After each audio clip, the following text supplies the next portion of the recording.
rokatën ke njëri tjetri. Dhe duke qenë se bëjnë rokatën tek njëri tjetri dhe në opozit nuk jetohet keq. Mjafton ti jesh partia e dytë dhe me kalimin e kohës, duke mbajtur llogoren, koha do të sjellë në pushtet.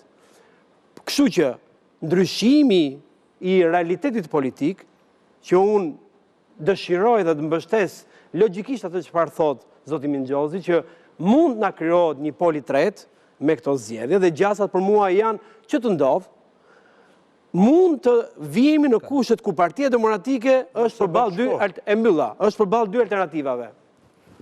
Ose të reformohet sepse ka konkurrencë tek opozicioni, nuk ka më ekskluzivitetin për të qenë parti. Kjo është alternativë retorike ndërkohë. Patjetër, le ta themi. S'ka gjë, le ta them. Unë e dëshiroj thash, e dëshiroj. Jo, dakor, gjithë Unë e dëshiroj. Ajo është temë historike, por ka dhe gjasa të ndodh. Unë mund ta duam ne PD më shumë se po do. Jo, hajta diskutojmë. Unë po them këtë gjë, zoti Balla, që unë pse shpresoj polin e tretë dhe unë mendoj që ka gjasa të ndodh poli i tretë, sepse poli i tretë ushtron presion tek opozita që të reformohet, nëse do të jetë opozicion serioz dhe të pretendojnë nesër për të marrë qeverisjen, dhe nëse nuk ndodh, mbyll çepenin se nuk është e gatshme ta bëjë këtë gjë dhe rriten partitë që janë filiza dhe nesër mund të bëhen parti serioze opozitare. Kjo është pak a shumë teza që mbroj unë. Sidomos se ke djathta, po flas. Se ke djathta po flas, se ke majtë as bukier. Se ai ka filizën e fortë, po ta shikojmë, po. Unë mendoj ndryshe nga Landi, me thënë vërtetën, nuk shikoj se po lind një alternativë. Shifrat e tregojnë të, që ka një edhe shifrat po ka një lëvizje tektonike tek interpretoj tektonik ka. Tektonik ka, zhurmë ka, luft ka, etj. Dhe që atje, gjithë kjo gjë vjen nga pjesa opozitare, dhe sidomos nga ata që kanë qenë Partinë Demokratike dhe janë Partinë Demokratike. Po çfarë po ndodh? Nuk janë zëra se po lind një gjë, janë zëra se po zihen, janë zëra se po luftojnë. Ai moment nuk është modernitetet, nuk është duke lindur gjë. Mirë, po shere ka dalë jashtë oborrit PD-s. Sheri ka dalë dhe ata janë jashtë oborrit PD-s. Sheri PD-s mbaroi. Bashën e ke jashtë, Alibean e ke jashtë, Shehin e ke jashtë, Shehajn e ke jashtë. Lapaj po vërtet nga jashtë. Pra, le themi Dashej dhe Alibea kanë një pozicion pak më komod, sepse janë divorcuar përfundimisht për asaj gjë. Po edhe Basha. Edhe po përgatisin. Me zor po e divorcoi doktorin. Por atje brenda në atë, jo thjesht se po zihen dhe se po luftojnë, po thjesht po përplasën gurët. Dhe çfarë do kemi? Fakti që ka shumë shifra për Lapajn, për tjetër këtë, është sepse ka zhurmë shumë. Dhe zhurma e ka quar njerëzit të thonë që do ta votoj Kocëkoti. Kocëkoti, ai telefonat ka qenë. Pra është një shpërtim emocional thoni ju. Pikërisht. Dhe vim tek momenti që edhe kësaj here ata nuk përbëjnë dot profile politike. Jo, s'po flasim atë që thotë Lapaj për 71 mandate, por apo lind një opozitë re? Opozitë re mund të lindë sepse brenda PD-s opozitë re mund pasi të vdesin dhe këta. Domethënë pasi të vdesin dhe këto partitë e reja mund të ketë një opozitë, por praktikisht sidomos në të djathtë është provuar disa herë prej vitit 90 deri më sot është provuar të dalin parti të tilla. Ndryshon konteksti, nuk është një gjë. Konteksti ndryshon, po një gjë nuk ndryshon. E gjitha ka qenë se ne jemi demokrat, të gjithë njësoj si Partia Demokratike, po ama jemi parti më vete. Kjo s'të mban. Edhe ka vdekur Partia e Pollos, ka vdekur Partia e Tritan Sheut, ka vdekur Alansa Demokratike, ka vdekur Partia Kuqezi, që quhet ajo. Alansa Kuqezi. Ajo as nuk lindi dot. Ajo s'lindi, pikërisht. Dhe ne do shikojmë që përsëri dhe këta s'do lindin dot. Një pjesë e tyre nuk do lind dot se here. Por për ndodh ai procesi që për cilën ne kemi folur disa herë. Po pjestohet e keq janë Partinë Demokratike. Gjatë gjithë kohës nuk arriti dot, sinqerisht, nuk arriti dot të bëhet alternativë gjatë gjithë këtyre viteve. Dhe ka tmerrsisht të vështirë të bëhet alternativë, jo vetëm ajo, po një alternativë tjetër, si thot Landi.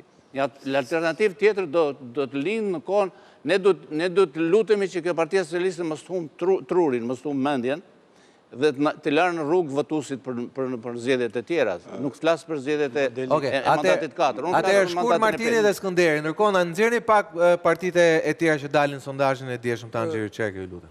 Unë mendoj që partitë e reja kanë marrë modelin e vjetër që bazohen në liderin politik. Unë mendoj që këto partitë që nuk dim Adriatik Lapaj fjala vjen, nuk dim kë ka ministër të jashtëm për shembull, apo Agron Shehaj, apo se i bie 4 di Saliut është 1% 4, pasaj Arlin Qori nuk dim kë ka ministër t'jashëm apo ministër të brendshëm, me që është një opozit pak si e Sa majtë. për sqarime që e kam pasur në studio, nuk ka thonë që do fitoj zgjedhjet. Dhe nuk mendoj që një parti që thotë që nuk që do fitoj zgjedhjet, nuk ka pse Adriatik Lapaj ka qenë. I vetmi që deliron nga këta është Lapaj. Tani këta më duken si... Jo e ta, se ta shumë. Këta më duken... Delir, thush tani marrë 71 mandate, më falë, e thoshte Ilir Meta, që ishte shumë serios në... Po gjithë e dimë që asynon. Në strategjit, thoshte do marrë 20 deputet. Si Po deri në kandidat 20, pavarur. 71 nuk ka thënë njerë që të dhimë. Lapaj, edhe Agron Shehaj, edhe Arlin Qori, edhe... Do më thënë më duken si kandidat pavarur, por po të ishin bashk, mund të krejoni një lloj fryme. Veç, unë dyshoj shumë jo vetëm grup parlamentar që nuk bëjnë, po unë dyshoj që marrin një deri në 2 deputet maksimum. Të gjitha, thonë. Të gjithë nga një, nëse i marrin 3, 4, të gjithë bashkë është fitore. Fitore do ishte në çdo rast, edhe nëse marrin kaq. Skënder? Po, Martini duke rrit shifrën... Duke pas parasysh që është mbyll sistemi politik të vendit, nëse punë 3-4 deputet nga partitë e reja, prap lajmi mirë është. Martini e solli kur tani sfundi e solli, mendoj unë, paktën ashtu si unë e shoh, e solli atë shifrën më normale se ku mund të rrahin partitë e reja në këtë radhë. Por ka një vështirësi sokol kur flasim për partitë cilat nuk janë votuar asnjëherë. Këto parti nuk kanë përqindje votuesish nga prava. Më shumë kanë përqindje personash të cilët i pëlqejnë. Froku, nuk mendoj që është ta kanë shprehur vullnet që do votojnë për tyre, pak në to që janë deklaruar në sondazh. Ta që kanë deklaruar në sondazh, sondazhi, pyetja thelbit e sondazhit, patjetër, nëse zgjedhjet mbahen sot, ti për këtë do votosh. Patjetër, po. Pra nuk është thjesht temi është... Po, kjo është intencion vote. Është tendencë për t'i votuar. Po, patjetër. është intencion vote. është angazhim, një farë angazhimi për t'i votuar. Tani, ne dim se në atë javën e fundit famshmen, kur bien topat, shumë shpesh pushkët nuk dëgjohen. Që dua të them me këtë? Me këtë dua të them që fillon dhe zgjedhësi bëhet jo vetëm më realist, bëhet dhe edhe më kalkulus. Futet të kalkulosh të opozita që... Mundet të mbaroj të lutem, hynë në fuqi ajo që unë e quaj sindroma e votës së dobishme. Që do të thotë, në qoftë se unë shoh që kjo parti që unë e simpatizoj nuk ka gjasa të krijoj një dallg, të krijoj një fenomen dhe të ndryshoj ose të bëhet ai kingmakeri që do të përcaktonte maxhorancat, që do t'ishte me thënë drejtën situata ideale ku Ilir Meta e ka parë veten me LSI-n shumë herë gjatë këtyre 20 viteve. Pra, në qoftë se këto do t'jenë të padobishme për të krijuar maxhorancat ose për të kushzuar Ramën ose Berishën nesër pas nesër, datë 12, atëherë unë mendoj që natyrisht ai idealizmi mund t'i shty. Por për sa kohë që nuk janë votuar sokol, unë si zgjedhës dhe si gazetar i shoh një pikpyetje të vogël, një question mark në fund fare, një asterik, se shoh përqindjeve të tyre. Po ne komentojmë sondazhin. Ndoshta edhe mund t'i rrisin, por që dua t'i shoh në vot, jo në simpati, sepse deri tani jemi në simpati. Dakor, po atëherë i bishë mos diskutojmë fare. Po natyrisht, patjetër. Ne takon flasim, sidomos pasi testojmë humorën e njerëzve, se thash, ka një intencion, ka një qëllim Lami që ka votues kryesisht nga e djathta, që shkojnë drejt atyre formacioneve që identifikohen si djathtë. Pra se këtu po të shtojmë edhe, pra kemi Shehajn, kemi Lapajn, kemi Bashën, kemi Shehajn dhe Ali Beaj.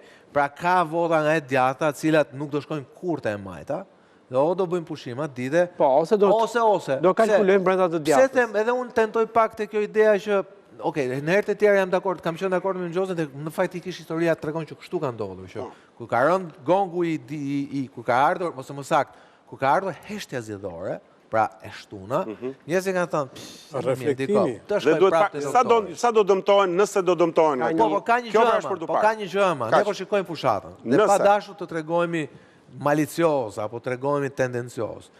Ne po i shikojmë edhe fushatën, fushata po tregon që Zoti Berisha po e përballon barely, thonë anglezët. Pra barely, pra në Shqip është negativiste, po me zor këtë fushat. Dhe ndoshta kësaj rale, njerëzit po shikojnë që nuk është thjesht opozita, nuk është ajo shpreha e lodhur opozita, por lodhja që paraqet lideri i saj, i cili ka marrë përsipër ta drejtojë. Sigurisht, me gjithë kostot, përkatësat dhe meritat, ndoshta ja del. Dhe nëse deri para 4 vjetësh mund tonin, okay, është Basha, edhe para 12 vjetësh kur ishte Berisha mori një sasi jo të vogël, pra nuk ishte ishte rezultat humbës, po nuk ishte një disfat politik. Edhe justifikoj se dy mandatën për shtet. Ishte edhe prishmëria, rotacionit dhe tjerë. Kësaj radhe, them unë, duket sikur ka gjasa që ndodhi diçka tjetër. Pastaj për masat i diskutojmë, do të presim ndoshta një vetë. Le të përmendim disa dukuri që njihen sondazh. Është e vërtet ajo çfarë thot Minxhozi që drejt ditëve të fundit të fushatës, partitë kryesore fryen dhe partitë e vogla nuk themi që rriten, po të paktën mbetet në kuotat ku janë. Pasi është vota taktike dhe njerëzit dalin nga niveli i pasionit, shkojnë ke niveli kalkulimit, pse ta hedh votën kot. Elementi i dytë, po mund të jetë prapë kalkulim, ë? Elementi i dytë që është prapë kalkulativ është brenda aspektit çfarë ndodh. Edhe brenda aspektit ka kalkulim, sepse ai shikon ku partia kryesore opozitare nuk ka gjasa të fitojë, ai nëpërmjet votës ndëshkuese ndaj asaj force e kanalizon diku tjetër për të shpresuar që opozita të reformohet. Dhe nuk është çudi që votat kanalizohet nga ajo çfarë pret Partia Demokratike në ditë të fundit shkojnë tek partitë e reja, të cilët shikojnë që janë parti që ndoshta mund të ngrejnë nesër opozicionin që nervit kryesor të opozitës i ka vdekur dhe i ka ngordhur.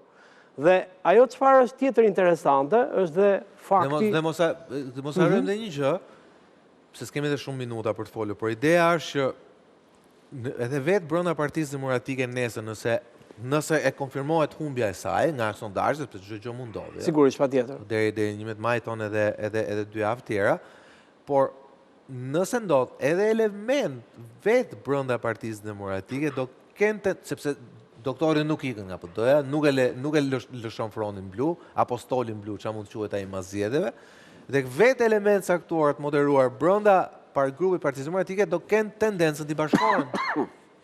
Besoj unë, dyre çadrave të reja. Patjetër, dhe ne dim që fronti që nuk është tek listat e sigurta, është i gatshëm të gjejë justifikimin dhe të pretendojë për hir vërtetës për të marrë demarshët e tyre se çfarë do ndodh mbas 11 maj. Ndërsa të gjithë ata që janë listat e sigurta, pikërisht janë vendosur aty që të jenë si mburoj nesër çfarë mund ndodh brenda Partisë Demokratike. Megjithatë, historia e Partisë Demokratike ka treguar që besnik më të fortë në momente të vështira dhe ata tradhtojnë.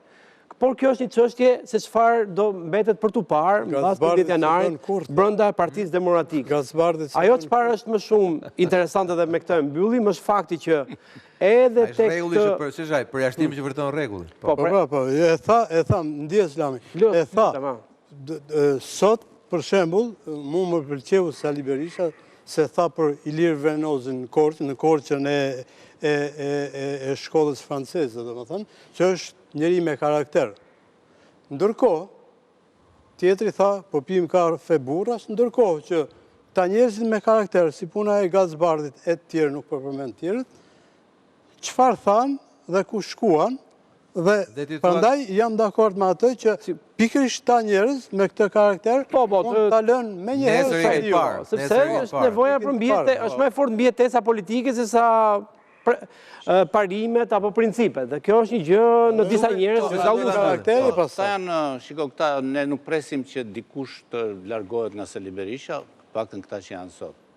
Për arsye se tani ka mbetur problemi vetëm tek votuesit e fiksuar, fituesit obsesiv. Do me thënë, ata janë të fiksuar, ata jetojnë si shumë popull, si shumë, si me thënë, komunitete jetojnë në perëndinë e vdekur. Dhe të jetosh në perëndinë e vdekur nuk ke asnjë ndryshim, nuk bën asnjë ndryshim. Sot, praktikisht, një perëndim e vdekur në 90-ën vdiqën Rogja, sot mund të ketë njerëz që votojnë për Rogjën sepse janë të fiksuar, jo se mendojnë në gjë. Por jemi duke shkuar drejt zgjedhjeve dhe në momentin që ata nuk e mendojnë qeverisjen. Ata nuk e mendojnë se praktikisht do më ndodhë në gjë në familjen time ose në shtëpinë time nëse votoj Sali Berisha.